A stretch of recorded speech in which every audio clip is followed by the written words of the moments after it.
우리 같이 찬양하면서 오늘 주간학교 시작하겠습니다. 화려하지 않아도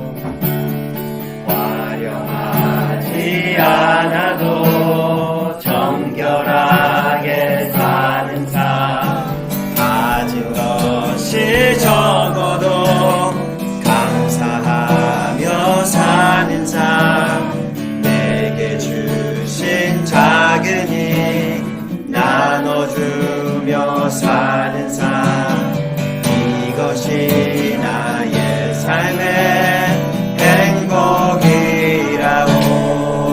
눈물 날릴 많지만 기도할 수 있는 것, 억울한 일 많으나 주 위에 잡는 것, 비록 짧은 작은 삶 주 뜻대로 사는 것, 이것이 나의 삶의 행복이라고. 이것이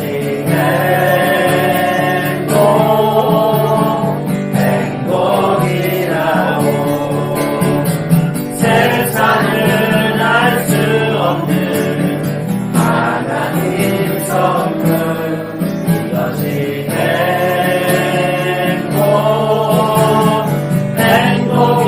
행복이라고. 하나님의 자녀로 살아가는 것, 이것이 행복이라고. 우리 다시 한번 고백합니다. 화려하지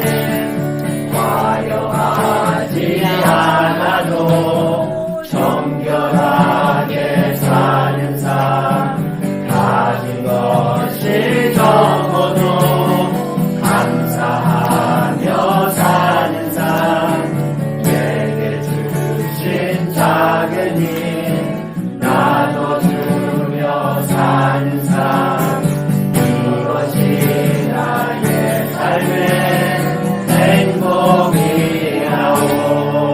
눈물 날릴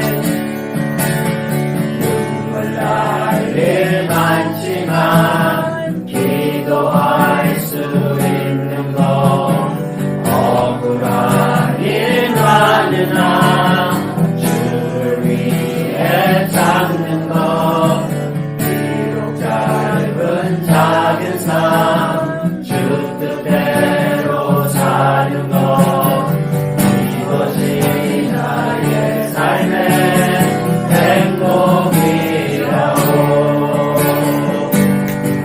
이것이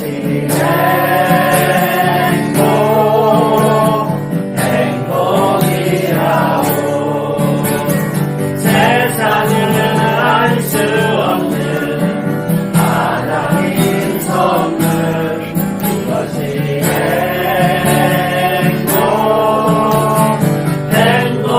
행복이라고. 하나님의 자녀로 살아가는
못했었는데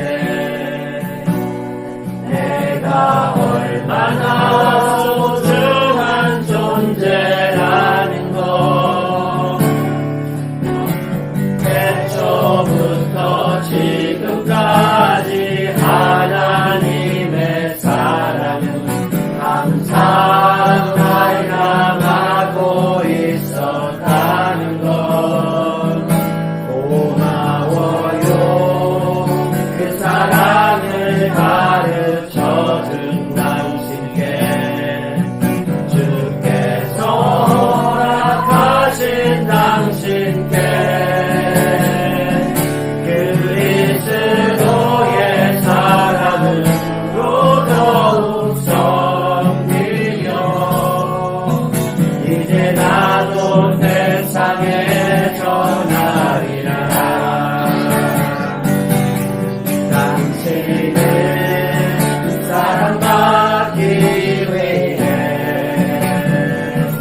그리고 그 사랑 전하기 위해 주께서 택하시고 이 땅에 심으셨네. 또 하나의 열매를 바라시며 마지막으로 당신은 사랑받기 위해 그리고 그 사랑 전하기 위해 주께서 택하시고 이 땅에 심으셨네. 또 하나의 열매를 바라시며 우리가 같이 한번 기도하기 원합니다. 하나님, 우리를 주 안에 믿음의 가족으로 불러주셔서 주님의 사랑을 배우게 하시고 그 사랑을 서로 나누며 살아갈 수 있도록 하여 주시는 애 감사합니다. 주님께서 가르쳐 주신 사랑의 씨앗을 뿌리며 살아가는 우리 믿음의 식구들이 다 되게 하여 주십시오. 주님의 사랑을 더 깊이 알게 하시고 더 풍성히 나눌 수 있도록 그 풍성히 경험할 수 있도록 우리를 훈련시켜 주십시오라고 우리 같이 한번 기도하며 나가겠습니다.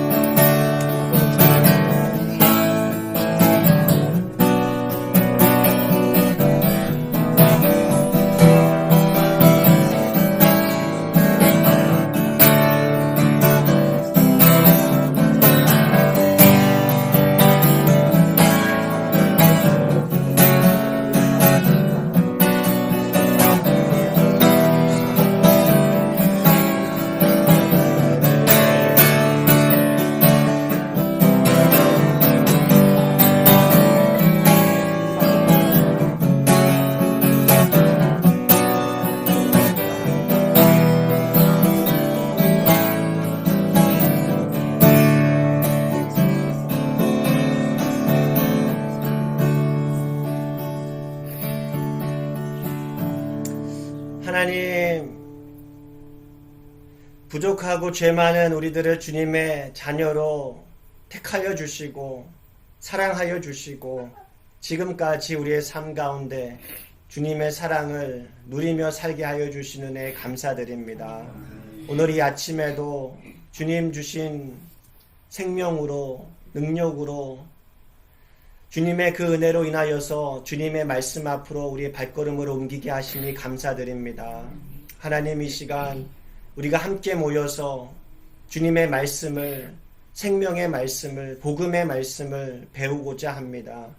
주님, 우리의 마음을 열어주시고 그 말씀을 듣게 하여 주시고 깨닫게 하여 주셔서 주님의 사랑을 머리로 깨달을 뿐만 아니라 손과 발로 살아낼 수 있는 능력의 생명의 말씀이 되게 하여 주시옵소서. 이 모든 말씀 우리 주 예수 그리스도 이름으로 감사하며 기도드립니다. 아멘.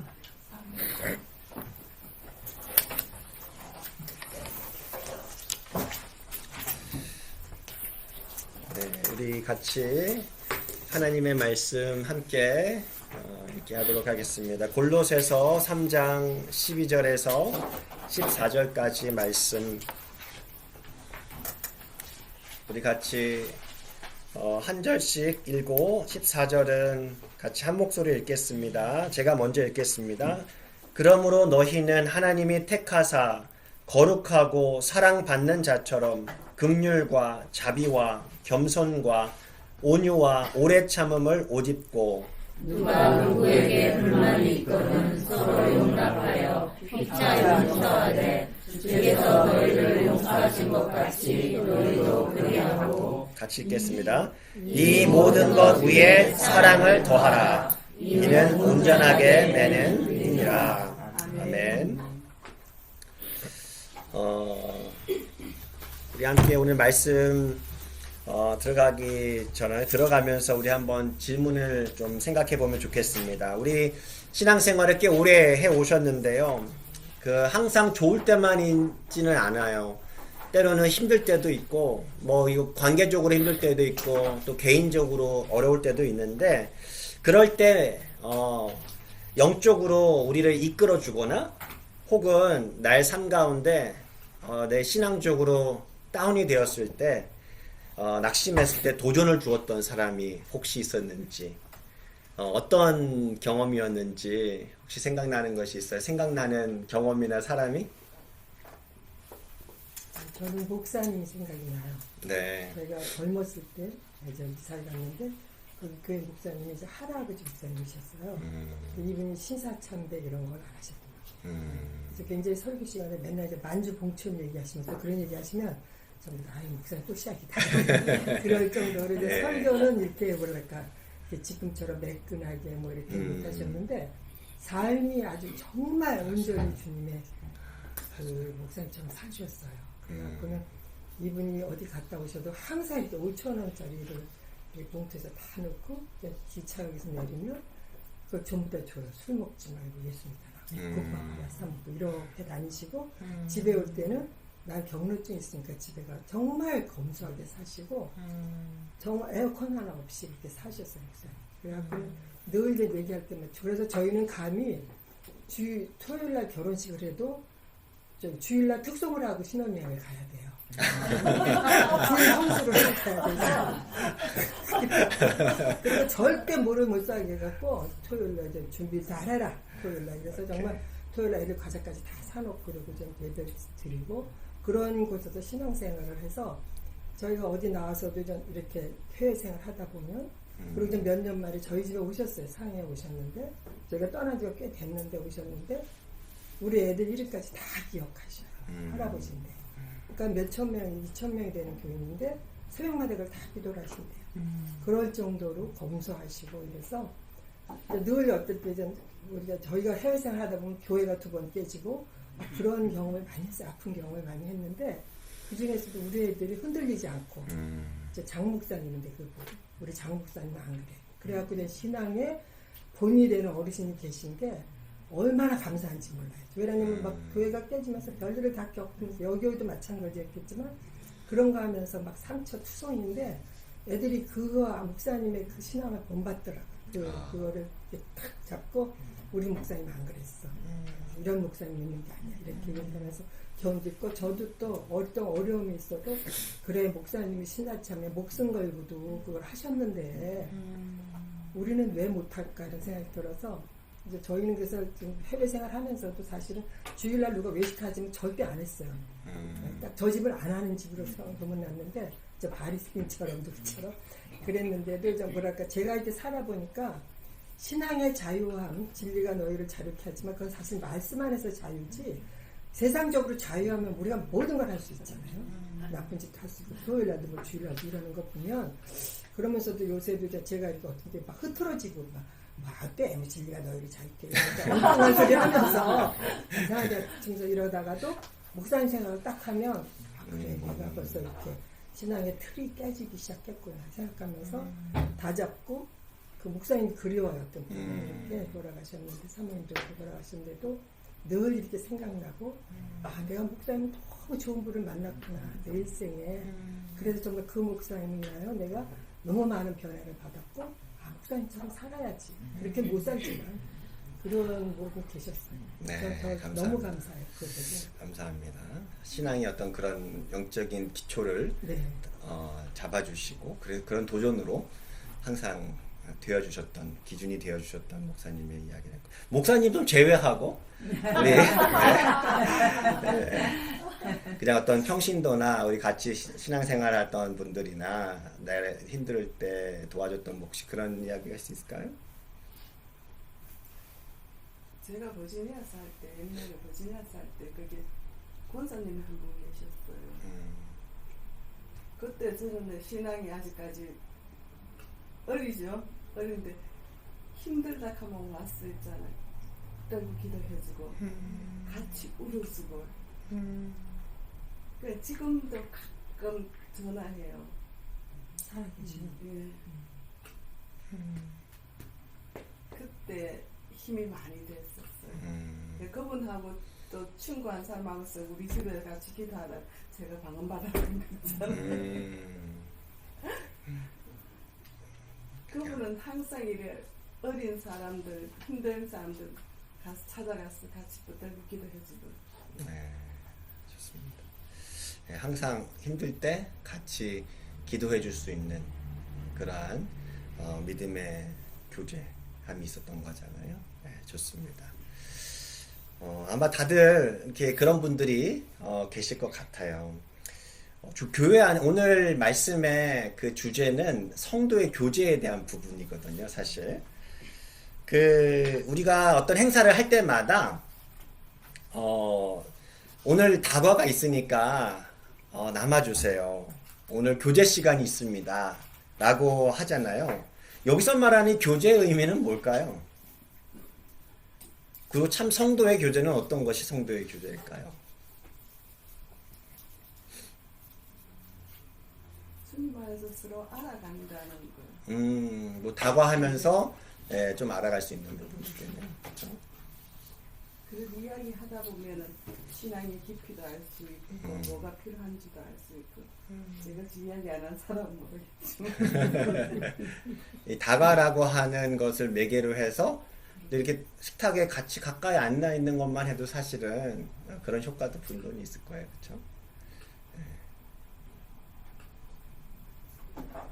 책에는 교제가 네. 섬김이라 그러더라고요. 네. 그런데 일반적으로는 그냥 교제는 네. 섬김이다. 네. 섬기는 것도 알아야 섬기지 모르고는 못 섬기잖아요. 네. 우리 신앙적으로 좀 더 뒤에 더 나오겠지만, 신앙 공동체 안에서의 그 교제를, 이게 헬라 말로는 뭐 코이노니아 이런 말을 쓰죠. 우리 많이 들어보셨을 거예요. 근데 사실 이 코이노니아라고 하는 것은 그냥 같이, 마음에 맞는 사람끼리 어울려서 그냥 노는 것이 코이노니아가 아니라 하나님 앞에서 함께 동역하는 차원에서의 교제거든요. 그러니까 진짜 교회 안에서 성도 안에서 친밀해지는 것은 그냥 같이 밥만 먹는다고 해서 친해지는 것은 아니라는 거예요. 항상 같이 하나님 맡겨주신 그 일들을 해가면서 동역자됨을 누릴 때 진짜 이 사람이 나의 진짜 그 참된 성도됨을 누리게 된다라는 거, 참된 교제가 된다라는 거죠. 그런 차원이 있는데 우리는 그것 차원은 좀 빼고 우리 청년 사역을 해봐도 목사님 우리는 교제가 너무 없어요. 맨날 일만 해. 맨날 이럴 때가 있어요. 맨날 예배만 드리고 좀 놀아야 돼요. 맨날 이렇게. 그러니까 어떤 크리스찬들 안에서의 노움, 어떤 그런 것도 즐기는 것도 필요하죠. 그런데 그것이 다가 아니다. 우리가 흔히 말하는 성도의 교제는 오히려 그 동역의 의미가 많이 잊혀져 왔다라는 거죠. 원래 본래적인 의미에서. 성경이 가르치고 있는 진정한 공동체는 어떤 공동체인가? 오늘 이제 그 말씀들을 같이 좀 생각해 보는데요. 진정한 교제가 되기 위해서는 몇 가지 전제들이 있다라는 거예요. 여러분, 소그룹 공동체 안에 내가 진짜 친밀한 교제가 되려면은 공동체는 사이즈가 얼마나 돼야 될까요? 한 7명 정도 괜찮을 거. 그 식탁에 앉을 정도는 다 7명 예. 이렇게 정도 돼야 좀. 여섯, 일곱. 네, 그렇죠. 이게 사실 작으면 작을수록 예, 좋아요. 그러니까 6, 7명 정도, 5명 정도가 괜찮을 거예요. 근데 예전에 제자 훈련 그 처음에 교육받으러 갔을 때 예수님께서 제자 몇 명을 하죠? 12명이었으니까 12명은 기준으로 해야 된다라고 하는데 사실 12명 꽤 많아요. 예, 많아요. 예.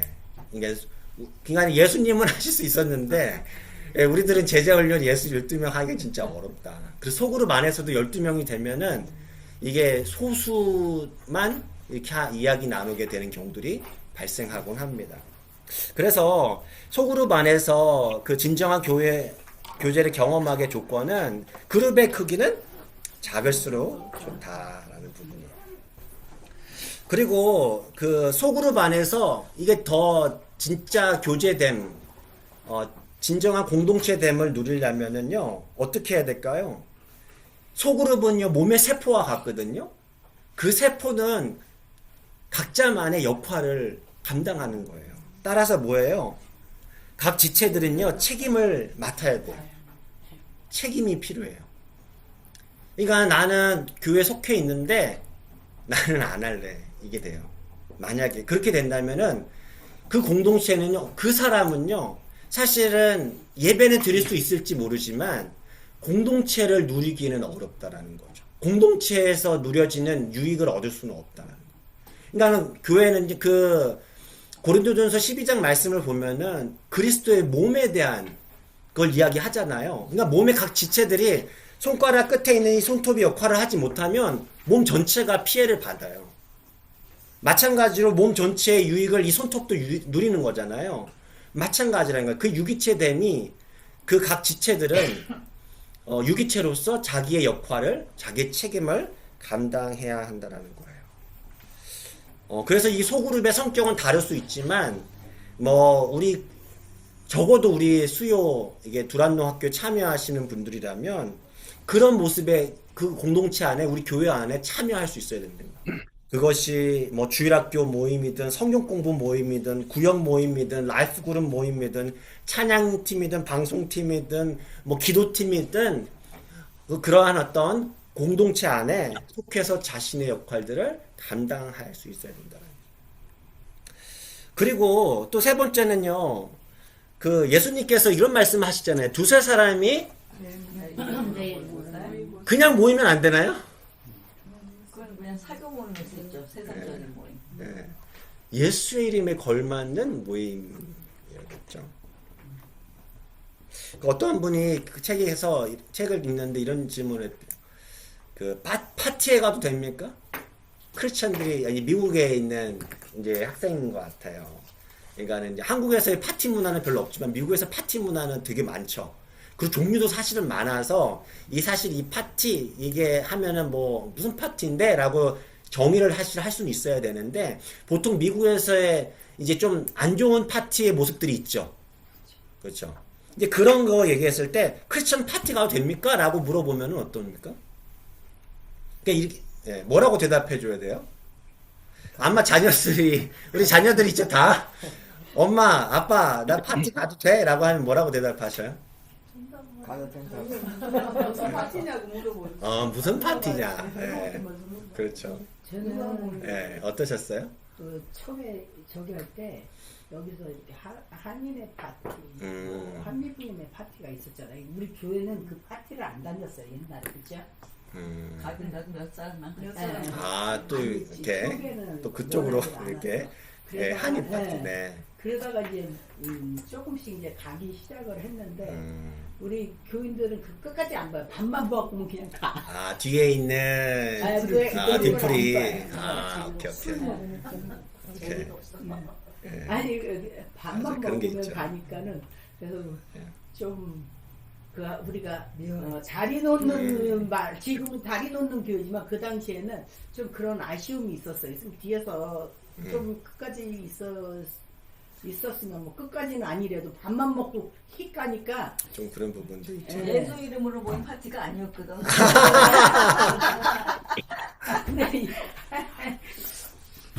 할 말은 없는데 그렇게 그렇게 놓으면 하면 우리가 어떻게 전도가 돼요? 그렇죠. 근데 거기서 전도는 안 되더라. 또 그런 부분도 있어요. 근데 제가 네, 반론인데, 예, 지금 전도교에서 한인회 간다. 그건 조금 말 좀 수정해야 될 것 같아요. 그거는. 옛날 얘기하는 거.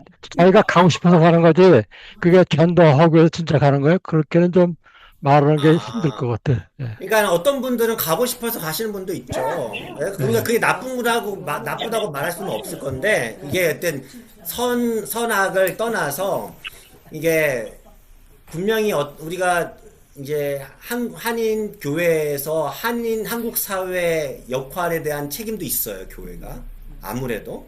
그러니까 한인 교회 행사에 교회가 되게 무관심하면 사실 한인 교회는 모이기가 되게 어려울 거야. 한인 공동체는. 그러니까 그런 차원에서 이게 한국하고 또 다른 부분 같아요. 그러니까는 그 이민 사회에서의 한인 교회 역할도 분명히 있을 건데, 그렇다고 해서 또 한편으로 가서 그래 우리가 여기 전도 와서 야 니나 너 하자 같이 이렇게 하는 것도 사실 또 질문이 퀘스천업을 한다라는 거예요. 그러니까 좀 지혜가 필요한 부분이에요. 그러니까 우리 지난 금요 두란용구가 아니라 금요 찬양 집회 때 그런 내용을 한번 나눈 적이 있죠. 그러니까 예수님을 비판했던 그 바리새인과 사두개인들의 비판은 뭐였어요? 예수님이 누구랑 어울려요? 세리들과 어울려서 밥을 먹는 거. 근데 왜 세리들은 뭐죠? 사두개인과 바리새인은 그게 되게 충격적이었죠. 예수님이 그 사람들하고 모이는 게. 하나님은 어디에 계시다고 생각했어요? 거룩한 곳에. 거룩한 곳에 계시다고 생각했거든요. 근데 예수님은요 파격적이셨어요. 그러니까 제가 그러면서 제가 믿지 않은 사람들과의 식사 모임에 대한 저의 불편했던 경험을 나눈 적이 있었잖아요. 그러니까 사실 되게 불편하거든요. 믿지 않는 분들과의 나눔이. 그런데 생각해 보니까 내 안에 어쩌면 그들을 정죄하는 모습이 있지 않았을까? 그때 적어도 그 순간에는 내가 바리새인이나 사두개인의 역할은 아니었을까? 예수님처럼 이들을 좀 더 포용하려고 하고 좀 사랑하려고 하는 것보다는 여기에 무슨 예수님이 있어? 여기에 거룩함이 있어? 나는 교회로 갈래. 이렇게 하지는 않았을까라는 그런 제 얘기를 좀 한 적이 있는데 마찬가지죠 사실은. 파티에 간다라는 것도 우리가 되게 좀 분별하는 것이 필요할 것 같긴 해요. 너무 정죄하는 것도 그렇고 그렇다고 해서 그곳에 가서 나도 그냥 동화되는 것도 그렇고 이게 사실 쉽지 않은 부분이긴 하지만 우리가 어느 쪽에 좀 치우쳐 있는지는 좀 봐야 되는, 우리 사람마다 다를 것 같아요. 한인교회가 때로는 너무 그 거리를 두는 경우도 있었거든요. 예, 이제 그런 부분들의 차원에서 우리가 다리를 놓으려면은 가야 되지 않느냐라는 그런 차원에서 이야기를 했던 그리고 거죠. 네, 근데 저는 이제 아까 조금 말을 수정하면은, 그래도 한인회는 가는 게 좋겠죠. 네. 그러니까 옛날에 응. 이런 일이 있었어요. 그 제일교회 목사님은 항상 계셔요. 근데 거기 장로님들도 같이 오셔요. 근데 우리 교회는 그런 적이 없었어요. 그게 좀 아쉽더라고. 우리 교회 목사님도 오케이. 그런데 좀 장로님들하고 같이 그렇다고 해서 목사님이 술 먹고 춤추고 꼭 그렇게만 하라고 하는 게 아니잖아요. 네. 그리고 거기 가서도 한인의 이 실세를 볼 수가 있잖아요.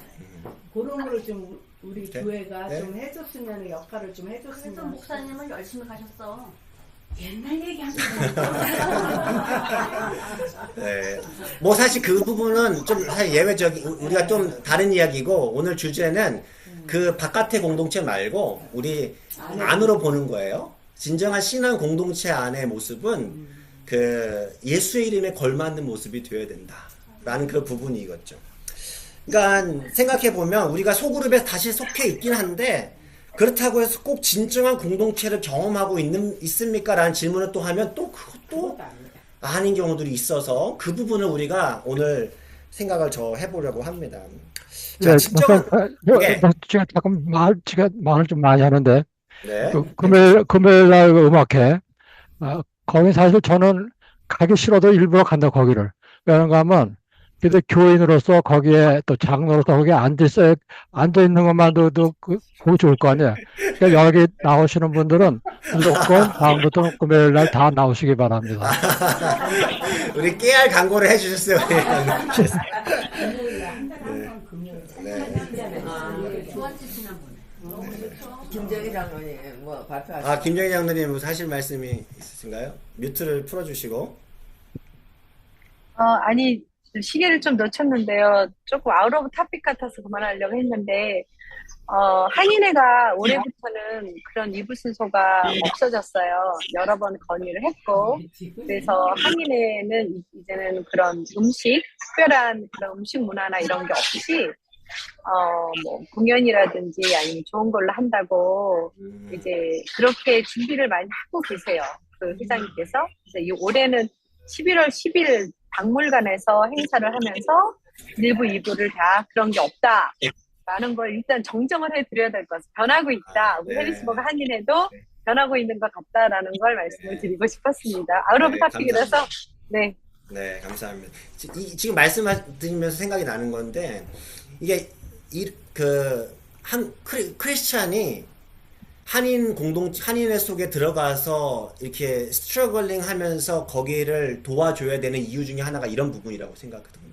문화를 바꿀 수가 있어요. 그런데 우리는 교회로만 있으면 바깥에는 마치 이렇게 자꾸만 선을 긋게 되죠. 저기는 타락한 거, 가면 안 되는 거. 우리는 교회 안에서만 빌드업 하자라는 거죠. 그러니까 그런 부분에서 좀 한인회의 참여나 그런 노력들이 필요한 거죠. 근데 있잖아요. 아니 자꾸 한인회 얘기가 나는데. 네. 그런데 네. 그러니까 교민들이 갔을 때 네. 가서 저도 한 번 가봤어요. 네.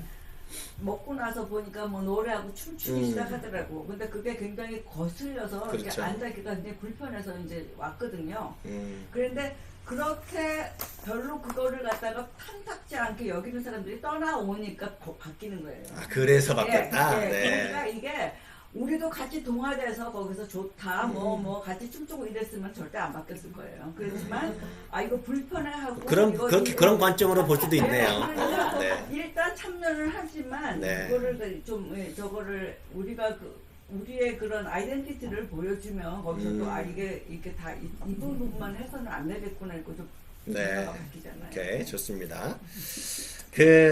진정한 공동체, 이제 그만 이제. 딴 넘어갔어. 아이고. 진정한 교제 안에는 4가지 특징이 있다고 얘기를 해요. 진정한 교제 안에서는 사람들이 무엇을 기대한 것 같으세요? 여러분들은 무엇을 기대하시나요? 이게 진짜 공동체야. 진짜 좋은 공동체 같아요. 진정해. 진짜 좋은 공동체라고 했을 때, 여러분들은 그 공동체 안에서 뭘 기대하시나요? 사랑을 기대하는. 또, 관심, 이해. 다 좋네요. 이해는 안 맞을 것 같아요. 을이야, 을. 네. 여기서는 근데 사실 다 맞는 말이죠. 여기서 이제 진실함을 이야기합니다. 진실함. 요즘에 자주 많이 나오는 이야기들 중에 하나가 진정성에 대한 부분이에요. 진정성이 있는가. 그러니까 만나서 대화를 하는데 되게 표피적인, 피상적인 대화들만 오갈 수 있는 공동체가 있죠. 가서 그냥 내 진짜 얘기를 하지 않고 그냥 가벼운 이야기들만 늘어놓는 거죠. 그러면서 그것을 이제 말하자면은 대화를 했어. 나도 내 얘기 했어. 그냥 굉장히 표피적인 내용들의 이야기들만 오가는 거죠. 근데 진정한 신앙 공동체 안에서는 깊은 나눔이 있죠.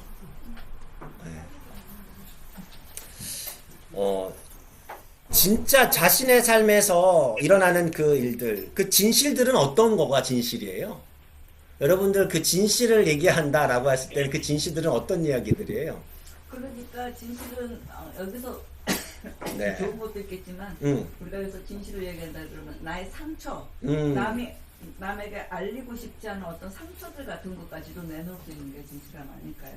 네. 그리고 나의 어떤 모습을 포장해서 남이 들었을 때 괜찮다, 멋있다 이런 게 아니라 진짜 나의 정란화한 그런 어떤 모습들을 그대로 내놓고 할 수 있는 그것이 진실함인 것 같아요. 네. 자꾸만 디펜스 하려고 하지 말고 그냥 있는 그들의 모습. 근데 내 안에 있는 상처 있으면 그대로 드러내는. 또 진실이란 건 뭘까요? 그래서 저는 그 진실한 거를 그때 문제가 있을 때 두 분한테 얘기를 했어요. 근데 그 말이 나갔어요. 그럴 때 그분은 솔직하게. 어떻게 신뢰를 하겠어요. 그러니까요. 그렇죠. 네. 그래서 그런 신뢰감이 깨지고 맞아요. 이제는 내가 문을 닫아야지. 이게 그렇게 되죠. 네. 자연스럽. 그러니까 진정한 공동체 안에서 누려지는 것이 자신의 솔직한 진실, 자신의 마음의 상처들이나 실패에 대한 고백들이었는데 그것들이 밖으로 나가면서 다시 두 번째 상처로 다가왔을 때 사실 그 공동체는 깨지는 거죠. 그러니까 표피적인 내용만 나눌 수밖에 없는 거죠. 네. 사실 이제 아까 지금 말씀 나눈 것처럼 그 진실들은요 결국에는 내 안에 있는 우리 지금 겉모습은 다 건강해 보이지만 되게 행복해 보이고 별 문제 없어 보이지만 솔직한 진실들 보면 내 안에 아픔들이 있거든요. 내 안에 어려움들이 있거든요. 그건 속에 사실 묻어두고 말하면 나도 기분 별로 안 좋고 우울해지고 왠지 이런 느낌? 그러니까는 상대편 너 힘들게 만들고 싶지 않고 그냥 우리 해피하게 놀자 라고 하고 싶어 하는 그런 분위기가 있다라는 거죠. 그러니까 그런데 그런 분위기 속에서 진짜 공동체, 진정한 공동체됨을 누릴 수 있을까라는 거죠. 오히려 나는 내 마음속에는 되게 힘든 게 많은데 꺼낼 수 없을 만한 그런 분위기가 내 스스로를 공동체 속으로 들어가지 못하게 막는 경우들도 많이 있죠. 아까 말씀드린 것처럼 우리가 되게 공동체 안에 사실 이거는 우리가 신앙생활하면서 자주 경험하는 것 같아요. 교회 안에서 예배 시간의 말씀들은 그래 예수 안에서 우리가 한 가족이고 우리 진실을 말하고 서로 약점을 얘기하고 같이 서로 기도해 줘야 되는 분위기여야 되는데 만나면은 왠지 좀 자랑하는 것들만 더 드러날 수밖에 없게 돼요. 내가 이걸 뭐 했고 내 자식이 뭐 했고 내가 뭐를 했고 그런 것들을 드러날 수밖에 없는 거예요. 그 얘기밖에 할 수가 없어요. 왜? 나의 그 약점을 드러냈을 때에는 그것이 뭔가 이해가 되기보다는 나에게 신앙 없음이 드러나 버려요. 오히려 기도 안 하나 봐. 저 사람 그 신앙이 좋은 줄 알았는데 그걸 저렇게 인생이 그렇게 되는 거 보니까 믿음이 없나 봐. 이런 것들이 돼버렸을 때 되게 공동체 안에 내 것들을 솔직하게 고백하기가 어렵다라는 거예요. 가면을 쓰게 된다라는 것이죠. SNS에 보통 SNS 잘 하시는 분들 계시나요? 네, 사실 제가 많이 안 해가지고 누가 하시는지 잘 모르는데 근데 SNS를 보면은요 이게 간혹 가다가 볼 때 보면은요 정말 다 내용이 비슷비슷해요. 다 무슨 내용이에요? 자기 좋은 거 재밌었던 거 뭐. 네. 그러니까는 만약에 친구가 한 100명 있으면 이게 방문을 다 해보면은 뭐 그럴 일 없지만 종종 이렇게 많이 가게 되면은 그런 내용들이 참 많아요. 내가 오늘 여행을 어디 갔다 이번에 휴가 때. 그리고 어떤 사람은 내가 이번에 그렇게 먹고 싶었던 뭐 레스토랑에서 뭘 먹었다 하면서 그걸 올려요. 이제 여러 가지 그것들을 합쳐 놓으면은 삶이 어때 보여요? 화려하고 멋있어 보이죠. 진짜 멋있어 보여요. 근데 나는 비교가 되는 거죠. 나는 여기서 지금 뭐 하고 있나? 그런 생각이 든다라는 거죠. 근데 그래서 문제는 뭐냐면 SNS의 그 교제가 속으로 공동체 안에서의 모임도 그 SNS에 교제하고 있지 않나? 라는 거예요. 무슨 말인지 이해가 되시나요? SNS에서 하는 그 이야기들을 우리는 속으로 공동체 안에서도 하고 있는 거 아니냐는 거예요. 만나면은. 그렇죠? 진정한 공동체가 되려면 내 안에 내 삶에 대해서 솔직하게 이야기할 수 있는 그런 공동체가 될 때 진정한 교제를 우리가 누릴 수 있다라는 게 말씀하시고 있습니다. 아니 SNS가 뭐예요? 소셜 네트워크 하는 소셜 네트워크. 뭐 예를 들어서 페이스북이나 인스타그램이나 온라인에 그런 자기 그림이나 그런 이야기들 올리잖아요 요즘에. 네, 좀 설명이 필요해서 설명이 필요한 부분인데 예, 저의 잘못입니다. 아니에요. 제가 네. 그래요. 좀 그래요. 그 요한일서 1장에 보시면 기독 크리스천의 공동체에 대한 부분이 이렇게 나오죠. 요한일서 1장 7절 말씀, 8절 말씀 우리 같이 한번 한 절씩 읽어보겠습니다. 제가 먼저 읽게요. 그가 빛 가운데 계신 것 같이 우리도 빛 가운데 행하면 우리가 서로 사귐이 있고 그 아들 예수의 피가 우리를 모든 죄에서 깨끗하게 하실 것이요.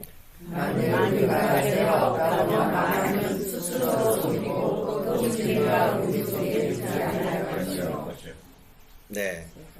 그러니까 참된 사귐이 되려면 어떻게 돼야 된다는 거예요? 어디 안에서 거하라고? 예, 빛 가운데 행하라고 얘기를 합니다. 근데 빛 가운데 행하는 것이 어떻게 우리 공동체 안에 서로 안에 친밀함을 가져오는 것일까요? 어떻게 참된 성도의 사귐을 갖게 되는 것일까요? 빛 가운데 살아가는. 빛에서 빛이 들으면 다 드러나잖아요. 어둠이. 예. 그러니까 솔직하게 모든 걸 예. 나누고 그걸 솔직하게 받아들이고 예. 그 그것 안에서 밖으로 안 세게 그렇게 네. 서로 도와주고. 예. 사실 여기서는요, 그 부분을 지적하는 부분이라고 해석할 수가 있어요. 우리가 빛 가운데 행한다라는 것을 언뜻 생각하면 문제 없이 죄 없이 살아가는 모습이라고 생각할 수 있어요. 근데 생각해 보시면은요, 아무도요, 내가 빛 가운데 정말 깨끗한 사람은 없어요. 잘 생각해 보면은요.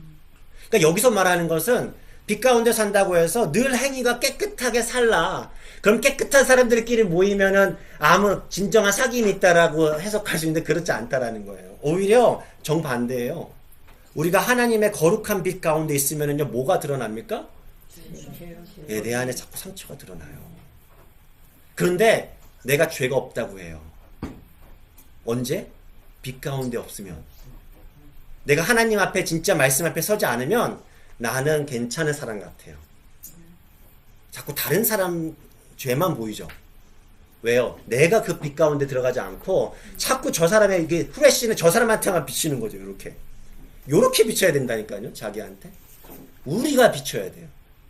그러면은 어떻게 됩니까? 아, 내 안에 이런 죄가 있구나. 내 안에 이런 약함이 있구나. 그런데 옆에 있는 사람들이 보죠. 나도 그래. 나도 이런 빛 가운데 거하니까 나도 이런 약함이 있어. 교회는요, 죄 짓지 않는 온전한 사람들의 공동체가 아니에요. 오히려 자신의 죄를 그 빛 가운데 자꾸만 비치면서 살아가는 사람. 그래서 회개하는 사람.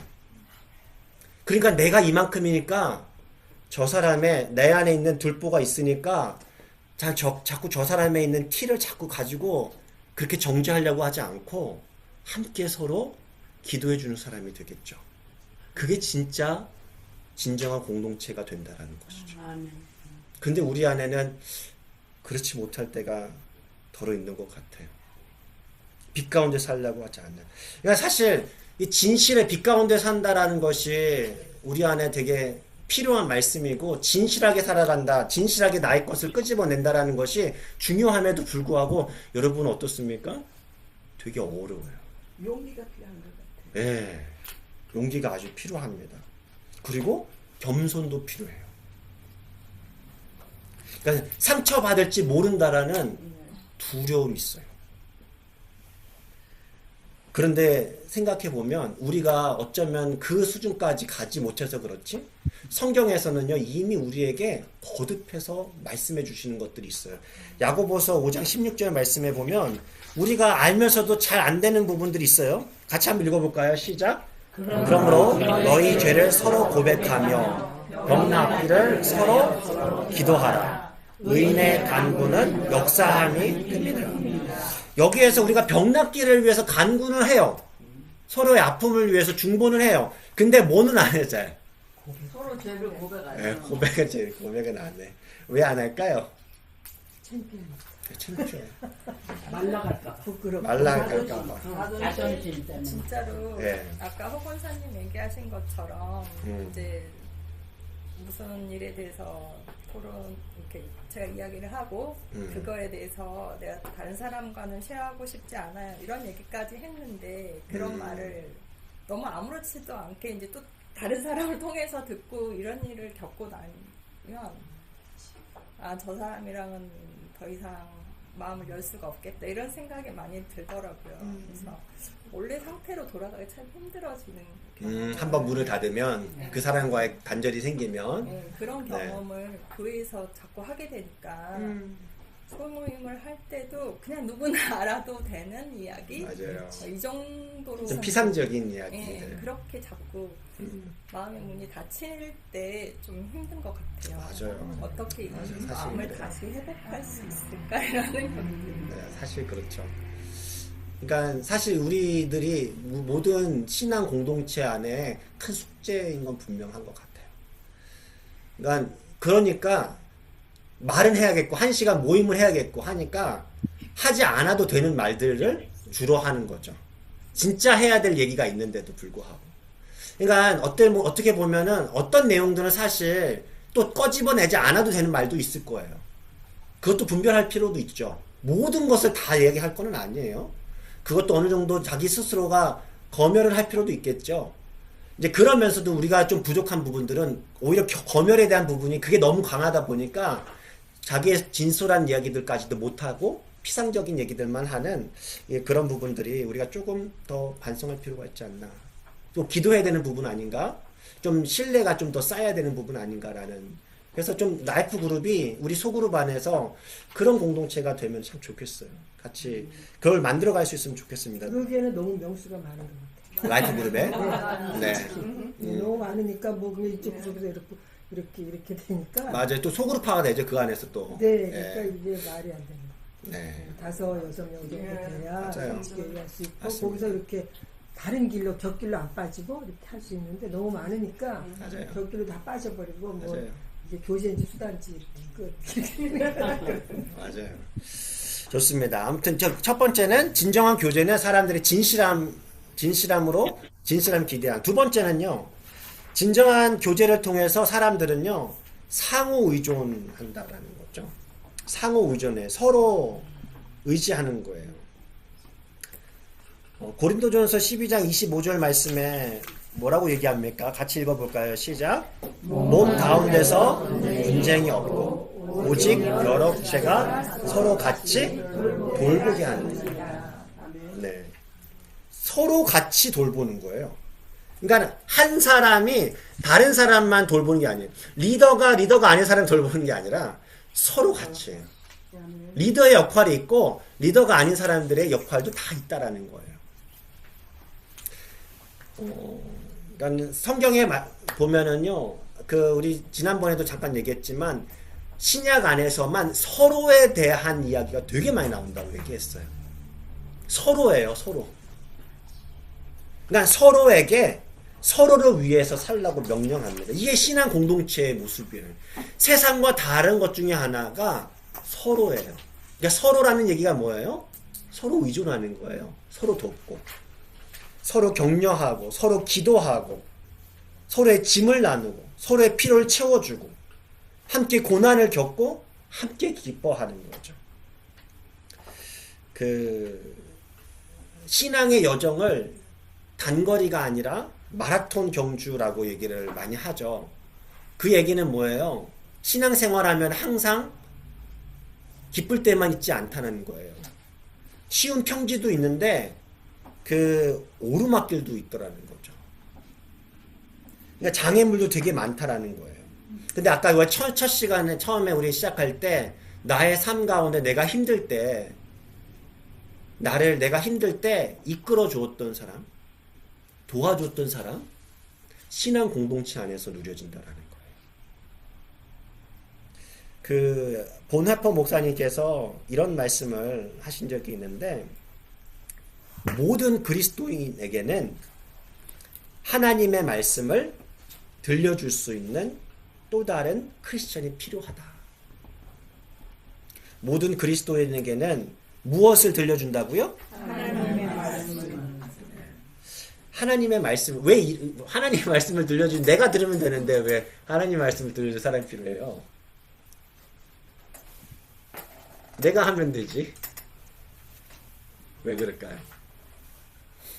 뭐 답이 있는 건 아니네. 왜 그럴까요? 아니 그거 학생들이 있잖아. 자기가 배운 걸 다른 사람한테 가르쳐주면 가르쳐주면 그 학생은 안 잊어버리거든. 또 그렇게 가리키면서 또 배우는 경우도 예. 있고. 네. 그리고 그거 가르쳐주면 베이직 처음 있잖아. 이제 그것도 생각나고. 오케이.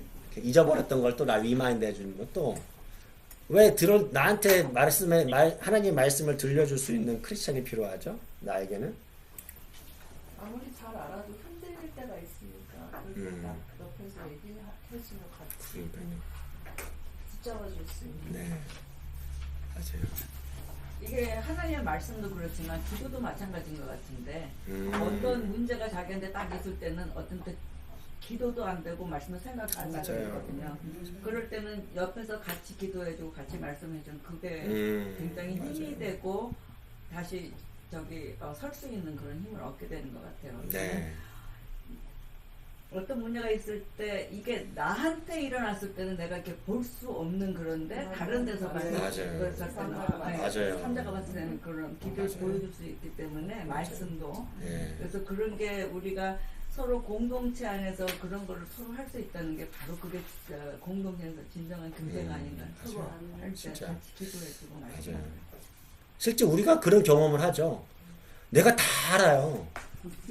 내가 설교를 많이 들었다니까. 내가 성경도 많이 읽었다니까. 다 안다고요. 답을 다 알아요. 이때 이런 어려운 상황에서는 이렇게 해라. 뭐 해라 다 알아요. 근데 안 돼요. 이게 안 들려요.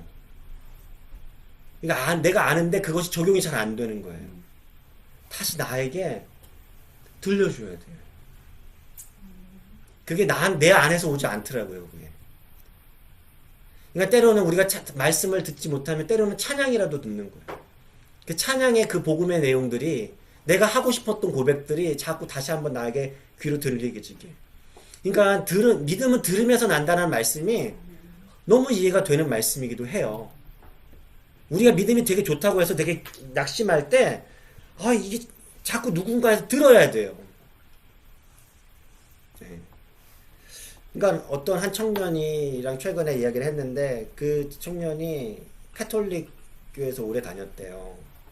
그러다가 우연하게 이제 일반 교회 청년부 집회에서 참여하면서 자기가 평생에 듣지 못했던 것을 들었다라는 얘기를 해요. 하나님께서 지금까지 나와 함께 하셨구나 하는 것들을 깨달았다는 얘기를 해요. 그러니까 제가 그 얘기를 들으면서 이 신앙 공동체 안에서 무엇이 나눠지고 있는가. 그러니까 물론 캐톨릭 교회고 그게 아니라 적어도 그 청년의 경험에서는 적어도 자신에게 그러한 메시지를 들려주었던 사람들이나 그게 없었던 거 아닌가? 라는 거죠. 제가 그러면서 그 얘기를 할 때도 되게 감격해서 울면서 내가 힘들 때에도 그때 하나님께서도 나와 함께 하셨구나라는 것들을 알게 됐을 때 자신의 삶이 변하더라는 거예요. 더 기독교 신앙 공동체를 찾게 되더라는 얘기를 하더라고요. 이 신앙 공동체가 진짜 거기서 중요하다라는 것들을 다시 한번 느꼈는데요. 우리가 힘들 때, 지칠 때, 말씀이 들려오지 않을 때 하나님을 말씀을 기억나게 해주는 그런 믿음의 친구가 우리 모두에게 필요하다. 아멘. 그 세 번째로 진정한 교제를 통해서 사람들은요 공감한다는 거죠. 공감한다라는 말과 동정한다라는 말이 비슷한데 좀 다르죠? 어떻게 다를까요? 우리 많이 들었죠? 동정과 공감의 결정적인 차이는 뭐죠? 내가 한번 보게. 누군가가 나를 동정해. 동등한 지위가 아닙니다. 아니죠. 공감하고 같은 같은 상대한 지위로 보는 동정은 내가 위에 있는 거고 위치가 다른 거죠. 위치가 다르죠. 그러니까 동정은 마치 이런 거죠. 우리가 인터넷 보면서 이제 아프리카에 되게 어려운 처한 사람 보면서 안 됐다. 뭐 이 정도는 동정이라고 볼 수 있어요. 왜? 나는 거기 전쟁터에 있지 않거든. 나는 지금 그 가난에 있지 않아. 그런데 이제 공감이 되는 거는 어떨 때 공감이 돼요? 내가 가난했었어. 내가 어렸을 때 진짜 힘들게 살았단 말이에요. 그럴 때는 어떤 마음이 드냐면은, 아, 나 저 마음 진짜 알아. 이게 똑같지는 않아도 와 닿는 거죠. 그러니까 자신의 수준이 그 사람의 수준으로 같아지는 거죠. 그게 공감이죠. 이게 우리가 근데 그걸 알아요. 이 사람이 나를 동정하는지, 이 사람이 나를 공감하는지, 사람은 되게 예민한 것 같아요. 그렇죠. 그러니까 공감한다라는 것은요, 충고한다는 게 아니에요. 그래서 충고도 때로는 필요한데 따끔한 충고도 필요하죠. 그래서 정수리 탁 하는 그런 충고도 필요할 때가 있는데 적어도 공감할 때는 그 충고는 아니에요. 그러니까 신속하게 뭔가 자꾸 그 도움을 주려고 하는 게 아니에요. 오히려 그 고통에 같이 참여해 주는 거죠. 얼마나 힘들겠어. 그 고통을 같이 나누는 거죠. 같이 아파하는 네, 같이 아파하는 거예요. 그러니까 우리는 사실 근데 이럴 때가 많아요. 자꾸 이게 어떤 얘기를 들으면 이게 남자만 그런 것 같지는 않아. 제가 볼 때는 뭔가 해결책을 제시해주고 싶어해요. 이 사람이 뭔가 신앙적으로 문제 같아. 어떤 부분에서 이 사람이 뭔가 아픈 게 뭔가 신앙적으로 내가 알고 있는 뭔가를 도와줘야 될 것 같아. 뭔가 답을 줘야 될 것 같고 뭔가 성경 구절을 제시해줘야 될 것 같고 막 이런 마음이 자꾸 든다는 거죠. 일단 그 부분도 중요하지만 홀드 하는 거죠. 같이 있어주는 거. 네, 같이 있어주는 거죠.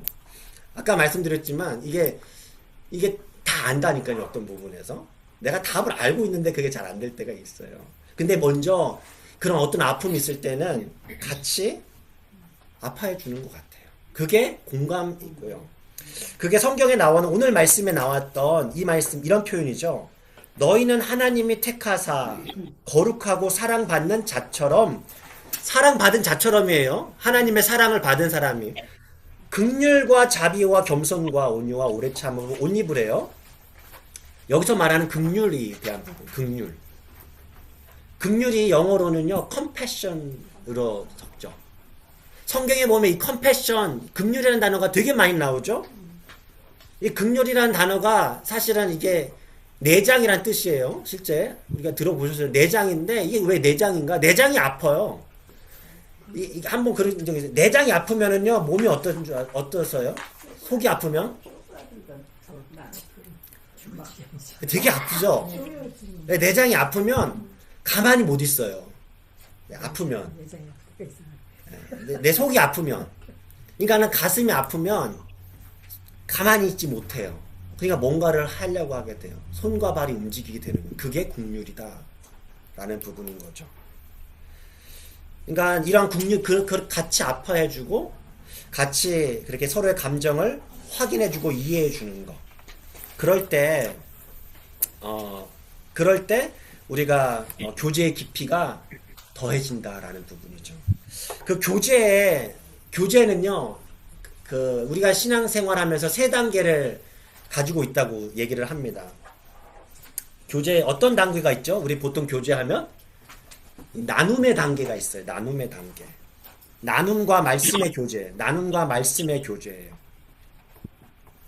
함께 같이 밥해 먹고 함께 하나님의 말씀을 그게 나누는 그런 교제의 단계. 이것도 되게 중요하죠.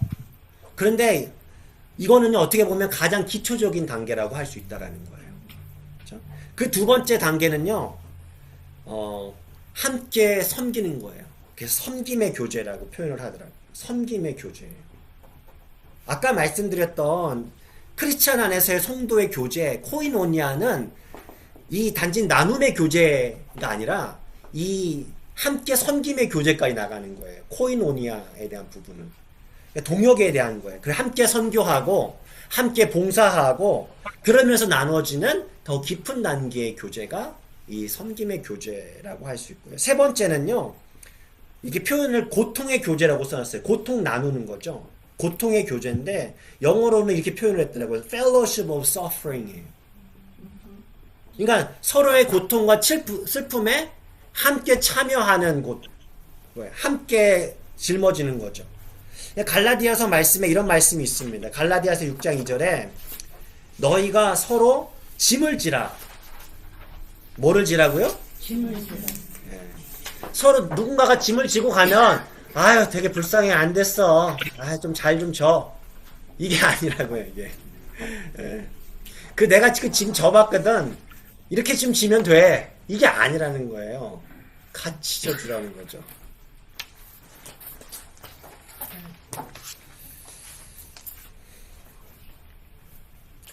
그 욥이 고통 당할 때 그 욥에게 누가 찾아오죠? 친구들이 찾아오잖아요.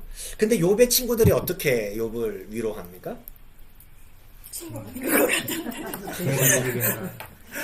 죄지었지. 도전에 아무 말 없이 시간 있었죠. 맞아. 있었어요. 네.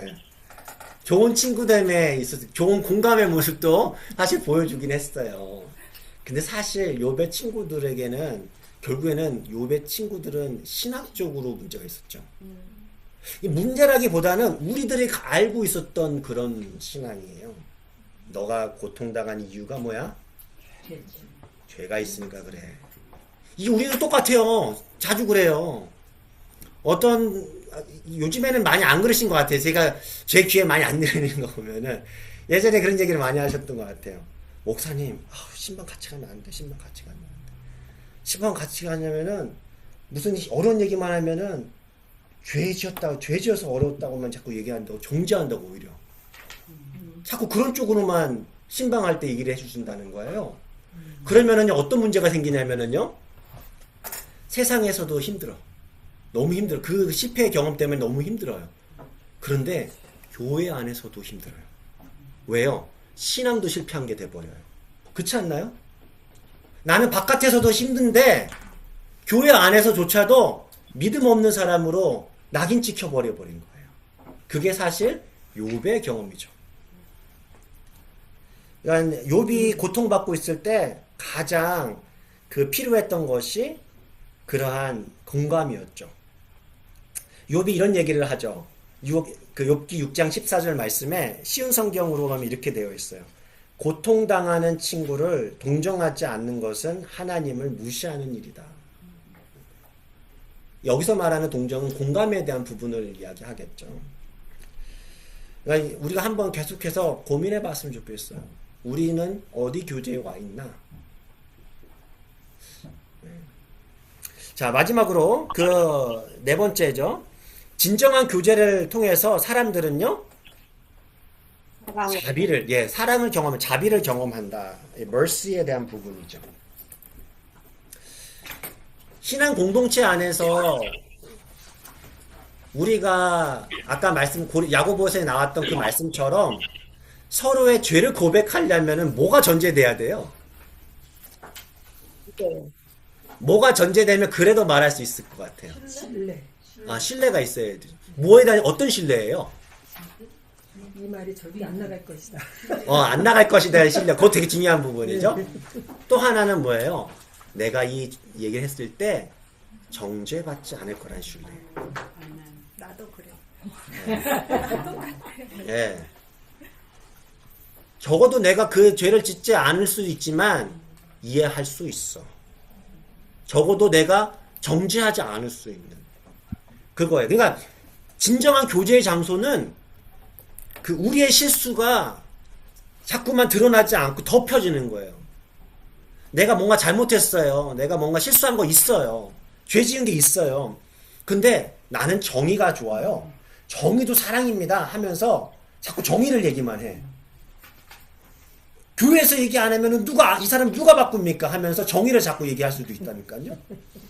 근데 진짜 교제는요, 그런 사람 옆에서는요, 자기 속 얘기 할 수가 없어요. 그렇죠? 교제는요, 진정한 교제는요, 자비가 정의보다 좀 더 강할 때 일어나죠. 정의가 필요하지 않다는 건 아니에요. 사실. 그렇죠? 그런데 공동체 안에서의 아까 말씀 요한일서의 말씀처럼 빛 가운데 거하는 거예요. 그 안에 거할 때 진정한 사귐이 있다라는 부분이. 실제 이렇게 얘기하죠. 골로새에서 우리가 읽었던 뒷부분 13절 14절의 말씀에 이런 말씀 있죠. 누가 누구에게 불만이 있거든 서로 어떻게 하래요? 용납하며 피차 용서하되 어떻게 용서하라는 거예요? 주께서 나를 용서하신 것 같이 그러면서 마지막에 뭘 더하라고요? 사랑을 예, 사랑을 더하라라고 얘기합니다. 결국에 사랑은 뭐예요? 예수님께서 보여준 사랑은 온전하게 네. 예, 덮어주는 거죠. 가려주는 거죠. 품어주는 거잖아요. 기다려주는 거잖아요. 우리 안에 용서가 없이는요, 교제하기가 참 어렵죠. 왜? 우리들은 다 불완전한 죄인이잖아요. 그러니까는 불완전하다는 얘기는요, 이런 걸 전제하는 것 같아요. 예를 들면 일주일에 한 번 딱 주일날 예배 딱 드리고 보면은요, 되게 해피할 수 있어요. 우리 관계는. 그렇지 않나요? 그렇죠. 문제 있을 수가 없어요. 예배만 딱 드리고 집에 가면은. 근데 언제 문제가 발생합니까? 같이 부엌에 들어가면 이제 힘들어요. 같이 소그룹 안에 들어가면 힘들어요. 왜요? 내게 드러나 버려요. 내가 꾹꾹 나는 젠틀하고 나이스하고 나는 아무 문제 없는 게 있었는데 소그룹으로 들어가니까 시간이 지나니까 편해지잖아요. 이게 하나씩 자연스럽게 나와요. 그리고 목회자도 마찬가지 같아. 제가 보니까 목회자도 처음에는 어떻게 보면 목사도 막 이렇게 막 가려요. 막 이렇게 제가 그랬는지 모르겠지만 막 가려요. 근데 시간이 지나면 약간 드러나요. 약점들이. 이 목사님 이게 좀 문제 있네. 이럴 수도 있는 것 같아요. 서로의 약점들이 나타나는 것 같아요. 보여지는 것 같아요. 근데 진정한 교제가 된다면 어때요? 그것들을 받아줄 수 있어요.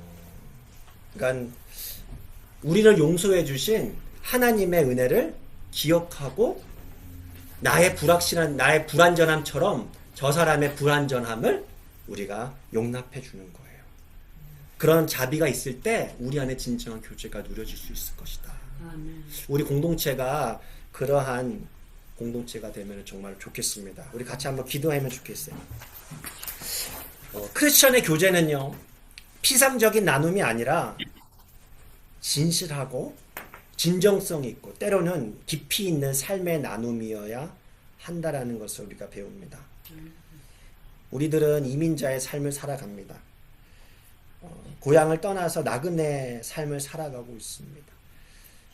그런 우리들에게 정말 진정한 크리스천의 성도의 교제를 나눌 수 있는 그러한 공동체가, 그러한 사귐이 우리 안에 있는지 이 시간 돌아보면 좋겠어요. 우리 기도하기 원합니다. 내가 속한 그 공동체 안에서, 소그룹 안에서 참된 하나님의 은혜와 우리에게 베풀어 주신 하나님의 그 한량없는 자비가 우리 성도의 교제를 통하여서 경험되게 하여 주십시오. 빛 되신 하나님의 말씀 안에서 우리의 삶을 자꾸 같이 비추어 보고 나의 연약함들을 함께 나누고 함께 서로의 변화를 위해서, 성화를 위해서 기도해 줄 수 있는 그러한 성도의 교제를 누릴 수 있도록 해달라고 우리 같이 한번 기도하면 좋겠습니다. 같이 기도하겠습니다.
감사합니다. 우리의 많은 흥과 연약함과 부족함에도 불구하고 주님 우리와 항상 함께 하여 주시고 우리 안에 거하시는 성령으로 인하여서 조금씩 주님의 힘입어 말씀에 힘입어 성령에 힘입어 조금씩 주님을 닮아갈 수 있는 그 은혜를 허락해 주셔서 감사합니다. 혼자서 부족하기에 믿음의 공동체를 허락해 주시고 함께 믿음의 순례의 여정을 걸어가게 하여 주셔서 감사드립니다. 우리가 속한 이 공동체 예수 그리스도의 피값으로 사신 귀한 공동체 됨을 우리가 입술로 고백만 하는 것이 아니라 참으로 우리를 위해서 끝까지 용서하시고 우리의 죄와 허물을 덮어주신 씻어주신 그리스도의 사랑이 나눠지는 그러한 복음의 공동체가 되게 하여 주시옵소서. 우리 소그룹 안에 참된 사귐이 있게 하여 주시옵소서. 성도의 진정한 교제가 있게 하여 주시옵소서. 그 안에 참된 회복과 그 안에 참된 은혜가 충만할 수 있도록 주님께서 우리 각 소그룹에 속한 지체들마다 성령으로 충만하게 채워 주시옵소서. 예수 그리스도의 이름으로 기도드립니다. 아멘. 하늘에 계신 우리 아버지여, 이름이 거룩히 여김을 받으시오며 나라의 임하옵시며 뜻이 하늘에서 이루어진 것 같이 땅에서도 이루어지이다. 오늘날 우리에게 일용할 양식을 주옵시고 우리가 우리에게 죄진 자를 사하여 준 것 같이 우리의 죄를 사하여 주옵시고 우리를 시험에 들게 하지 마옵시며 다만하게 쏘구하옵소서. 내게 나라와 권세와 영광이 아버지께 영원히 있사옵나이다. 아멘. 감사합니다. 감사합니다.